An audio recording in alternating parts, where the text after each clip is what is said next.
હવે એક્ઝામ્પલ 1.2 એકમોના યોગ્ય પરિવર્તન દ્વારા ખાલી જગ્યા પૂરો. A 1 kilogram metre square second raise to -2 બરાબર ખાલી જગ્યા gram centimetre square second raise to -2. B 1 metre બરાબર ખાલી જગ્યા light year. C 3 metre second raise to -2 બરાબર ખાલી જગ્યા kilometre hour raise to -2. D G બરાબર 6.67 into 10 raised to -11 newton metre square kilogram raise to -2 બરાબર ખાલી જગ્યા centimetre cube second -2 G rays to means gram raise to -1. હવે જોઈએ એક પછી એક. A 1 kilogram metre square second raise to -2 બરાબર ખાલી જગ્યા gram centimetre square into second raise to -2. તો હવે જોઈએ આપણે કે કિલોગ્રામને આપણે ગ્રામમાં ફેરવીએ તો 1 કિલોગ્રામ બરાબર 10 રેઝ ટુ 3 ગ્રામ. 1 મીટર એટલે 10 રેઝ ટુ 2 સેન્ટીમીટર. મીટરનો વર્ગ એટલે આનો વર્ગ કર્યો. Second raise to -2 1 second MKS માં તો CGS માં પણ 1 સેકન્ડ જ થશે તો 1 સેકન્ડ રેઝ ટુ -2. તો 10 રેઝ ટુ 3 અહીંયા 10 raise to 4 gram centimetre square second -2. તો આપણને પરિણામ પ્રાપ્ત થશે 1 kilogram metre square second raise to -2 એના બરાબર 10 raise to 7 gram centimetre square second -2. Clear? હવે જોઈએ બી 1 મીટર બરાબર ખાલી જગ્યા લાઇટ યર. હવે જુઓ લાઇટ યર એટલે કે પ્રકાશ વર્ષ. તો 1 પ્રકાશ વર્ષ બરાબર 9.46 ગુણ્યા 10⁻15 મીટર થાય છે.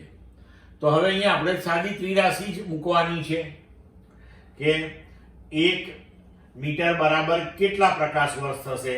તો 1 મીટર બરાબર 1 ભાગ્યા 9.46 ગુણ્યા 10⁻15 પ્રકાશ વર્ષ થશે. તો આને આપણે ઉકેલીએ તો મળશે જવાબ 1 મીટર બરાબર 1.057 ગુણ્યા 10⁻16 લાઇટ યર. હવે સી તો 3 મીટર સેકન્ડ રેઝ ટુ -2 અહીંયા બરાબર કરજો મિત્રો. ખાલી જગ્યા કિલોમીટર અવર રેઝ ટુ -2. તો 3 મીટર સેકન્ડ રેઝ ટુ -2. હવે મીટરને તમારે કિલોમીટરમાં ફેરવવું હોય તો 1 મીટર બરાબર 10 રેઝ ટુ -3 કિલોમીટર. હવે સેકન્ડ ને કલાકમાં ફેરવવું હોય તો 1 કલાક બરાબર 3600 સેકન્ડ. તો 1 સેકન્ડ બરાબર 1 ભાગ્યા 3600 કલાક. અને રેઝ ટુ -2 તો રેઝ ટુ -2 લીધું આપણે. તો 3 ગુણ્યા 10⁻³ ઇન્ટુ 1 ભાગ્યા 3600 rays to -2 kilometre hour raise to -2. હવે આ 3600 ને જો આપણે ઉપર લઈ લઈએ તો ઘાતાંક પ્લસ થઈ ગયો. તો 3 ગુણ્યા 10⁻³ ઇન્ટુ 3600 નો વર્ગ. હવે એને ઉકેલીશું તો આપણને જવાબ મળશે 3 મીટર સેકન્ડ રેઝ ટુ -2 બરાબર 3.9 into 10 raise to 4 kilometre hour raise to -2. હવે ક્વેશ્ચન ડી જી બરાબર 6.67 into 10 raise to -11 newton metre square kilogram raise to -2 બરાબર ખાલી જગ્યા સેન્ટીમીટર ક્યુબ સેકન્ડ -2 ગ્રામ -1. તો હવે અહીંયા આપણને જી ની કિંમત આપેલી છે. એસઆઈ એકમ આપેલો છે આપણને. જમણી બાજુએ આપણે સીજીએસ એકમ લેવાનો છે.